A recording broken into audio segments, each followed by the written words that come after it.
జబ్బు పడకుండా మూత పడకుండా కాపాడే ఉద్దేశంతో అంటే పిఎం మిత్ర పార్కులు వాస్తవానికి 7 పిఎం మిత్ర పార్కులను ప్రారంభించడానికి కేంద్ర ప్రభుత్వం 4,445 కోట్లు కేటాయించిందంటే ఈ పార్కులు 2022 నుంచి 2028 మధ్యలో ఏర్పాటు చేస్తారు.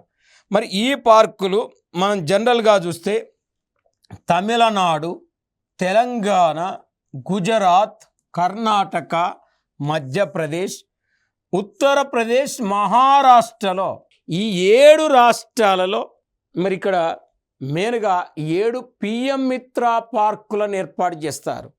ఈ పిఎం మిత్ర పార్కుల్లో సకల సదుపాయాలు ఉంటాయండి. సకల సదుపాయాలు ఉంటాయి. దాదాపు ఒక్కొక్క పార్కు 1000 ఎకరాలలో ఏర్పాటు చేస్తారు. ప్లగ్ అండ్ ఫెసిలిటీ సదుపాయాలు కల్పిస్తారు. ఫెసిలిటీ సదుపాయాలను ఈ పార్కులలో కల్పిస్తారు. కాయలాబడకుండా కాటన్ మిల్లులు కాపాడే ఉద్దేశంతో తీసుకొచ్చిన కొత్త సిస్టమే పిఎం మిత్ర పార్కులు.